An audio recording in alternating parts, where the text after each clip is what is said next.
Famous होने के लिए दो तरीके हैं और पहला तरीका बहुत आसान है। इस तरीके को अप्लाई करके आप ओवरनाइट फेम हासिल कर सकते हैं और आपको विद इन 1 डे एक मैनेजर रखने की ज़रूरत पड़ जाएगी क्योंकि आपके पास इतना ज़्यादा फेम होगा। अच्छा, इस तरीके के लिए आपने करना क्या है? इस तरीके को अप्लाई करने के लिए आपको किसी भी कंट्रोवर्सी का पार्ट बनना है, किसी भी कंट्रोवर्सी को क्रिएट करना है या फिर किसी भी ट्रेंडिंग टॉपिक को चैलेंज कर देना है, और इस तरीके को मैं बिल्कुल भी रिकमेंड नहीं करता हूँ। दूसरा तरीका ये है कि आपने एक पूरा प्रोसीजर फॉलो करना है और उसके बाद एट द एंड आपने फेम हासिल करना है। और मैं चाहता हूँ कि जितने भी लोग मेरी ये वीडियो देख रहे हैं, क्योंकि आपने मेरी इस वीडियो के ऊपर क्लिक इसी वजह से किया क्योंकि आप फेमस होना चाहते हैं, तो मैं चाहता हूँ कि आप खाली फेमस ना हो बल्कि आप फेमस होने की अगली स्टेज पर पहुंच जाएं, और वो स्टेज है इन्फ्लुएंसर होने की स्टेज। इन्फ्लुएंसर और फेमस होने में क्या डिफरेंस होता है ये आपको मैं एक एग्जांपल से समझाता हूं। जैसे लीडर्स होते हैं, हर लीडर इन्फ्लुएंसर नहीं होता।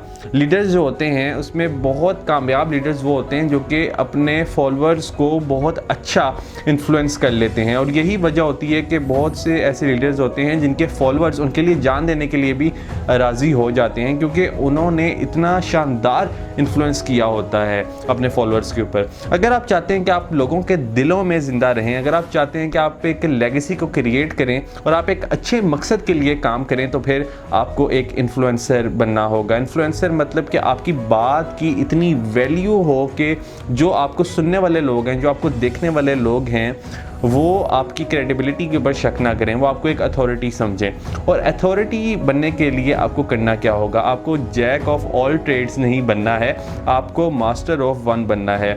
यानी जब आप जैक ऑफ ऑल ट्रेड्स की तरफ जाते हैं तो फिर आप किसी एक चीज़ में मास्टरी हासिल नहीं कर पाते, और यही वजह है कि आजकल बहुत से यंगस्टर्स अथॉरिटी हासिल नहीं कर पाते। आज जब भी मैं यूट्यूब ओपन करता हूँ तो बहुत से मैं चैनल्स देखता हूँ जो कि यंगस्टर्स ने ओपन किए होते हैं, उसमें मुझे एक सिमेट्री नज़र नहीं आती है। उसमें मुझे अक्सर ये नज़र आता है कि वो जैक ऑफ ऑल ट्रेड्स बनने की बात करते हैं। वो ये करते हैं कि उन्होंने अगर टेक्नोलॉजी का चैनल बनाया हुआ है तो वो टेक्नोलॉजी की उस पर खाली बात नहीं कर रहे हैं, वो उस पर बात प्रैंक्स की भी कर रहे हैं, उस पर वो बात फ़न की भी कर रहे हैं, उसमें वो बात एजुकेशन की भी कर रहे हैं, और फिर कहीं बाद में जाके वो टेक्नोलॉजी की बात करते हैं। तो अगर आप अथॉरिटी हासिल करना चाहते हैं तो सबसे पहले तो आप ये बात याद रखिए कि आपको किसी एक चीज़ का मास्टर बनना होगा। दूसरी चीज़ आपको क्या करनी होगी कि आपको इन कॉन्टैक्ट आना होगा उन लोगों के जो कि ऑलरेडी इन्फ्लुएंसर्स हैं। अच्छा, इससे होगा क्या कि इससे आप 1 to 1 जब उनके साथ डील कर पाएंगे तो आप देख पाएंगे कि वो पब्लिक डीलिंग कैसे करते हैं। इससे आप देख पाएंगे कि उनकी ऐसी क्या आदतें हैं जिसकी वजह से वो एक इन्फ्लुएंसर बने। और थर्ड नंबर पे आपने क्या करना है कि जब आपने कोई भी डोमेन सेट कर लेनी है तो उसके बाद आपने उस डोमेन में कंसिस्टेंट रहना है। लेट्स सपोज कि अगर आप चाहते हैं कि आपका नाम टेक्नोलॉजी की फील्ड में बहुत ऊपर चला जाए तो फिर आपने उसमें कंसिस्टेंसी से काम लेना है। उसमें ये नहीं है कि अगर आप इस वक्त वीडियो देख रहे हैं तो अभी आप मोटिवेटेड फील कर रहे हैं और आप सोच रहे हैं कि जी मैं 2-3 दिन में फेमस हो जाऊंगा, ऐसा बिल्कुल भी नहीं है। उसके लिए आपको कंसिस्टेंट होना पड़ेगा। टेक्नोलॉजी कभी भी टीचर्स को बीट नहीं कर पाएगी, मगर हाँ, वो टीचर जो कि टेक्नोलॉजी का इस्तेमाल करता है वो ज़रूर टीचर्स को बीट कर देगा। सो आपने टेक्नोलॉजी का इस्तेमाल करना है, आपने अपने आप को अपडेट करना है। और आज social media is the king, यानी अगर आप सोशल मीडिया का बेहतरीन इस्तेमाल करना जानते हैं तो फिर आप ये बात मुझसे लिखवा लें कि आप बहुत जल्द फेमस होने वाले हैं, आप बहुत जल्द लोगों को इन्फ्लुएंस करने वाले हैं। और फेमस होने के लिए भी आपको एक रीज़न ढूंढनी है, खाली पैसा कमाने के लिए आपने फेमस नहीं होना है। क्योंकि अगर आप सिर्फ पैसा कमाने के लिए फेमस हो रहे हैं तो फिर ये कोई स्ट्रॉन्ग रीज़न नहीं है। पैसा एक बाय प्रोडक्ट ज़रूर है, मगर फेमस आपने किसी अच्छे मकसद के लिए होना है। आपने अवेयरनेस स्प्रेड करने के लिए अगर आप चाहते हैं तो आप ज़रूर उस पर काम करें कि आप अपना मैसेज ज़्यादा से ज़्यादा लोगों तक पहुंचाएं।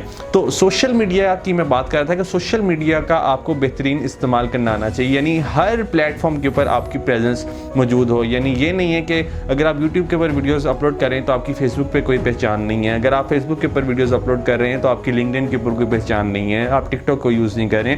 आपने हर ट्रेंडी प्लेटफॉर्म के के ऊपर अपनी प्रेजेंस दिखानी है और लोगों के साथ इंटरेक्ट करना है। और स्टार्टिंग में आपने इस चीज़ के ऊपर फोकस नहीं करना कि व्यूज़ कितने आ रहे हैं, क्योंकि जब आप व्यूज़ के चक्करों में पड़ जाएंगे तो फिर आप क्वालिटी कंटेंट को प्रोड्यूस नहीं कर पाएंगे। आप फिर ये देखेंगे कि जी अच्छा, ये मेरी बात तो बहुत अच्छी थी मगर इस पर व्यूज़ नहीं आए, चलो मैं इसे डिलीट कर देता हूँ। तो फिर आपने ऐसा नहीं करना, व्यूज़ की परवाह नहीं करनी। जब आपकी बात अच्छी होगी तो खुद ही अल्लाह ताला आपकी मदद करेंगे और वो आपका जो कंटेंट है वो वायरल हो जाएगा। हमेशा उस फेम की तरफ जाइए कि जिसमें आपको रिस्पेक्ट मिल रही हो। अगर आपको रिस्पेक्ट नहीं मिल रही और आपको खाली फेम मिल रहा है तो इस फेम का कोई फ़ायदा नहीं है, क्योंकि ये वो फेम होगा कि जिससे लोग आपकी बात पर भरोसा करना छोड़ देंगे, लोग आपसे दूर होना स्टार्ट हो जाएंगे और आप माशरे में नेगेटिविटी को प्रमोट कर रहे होंगे। सो मुझे नीचे कमेंट करके ज़रूर बताइए कि आप किस फील्ड में फेमस होना चाहते हैं रिस्पेक्ट के साथ।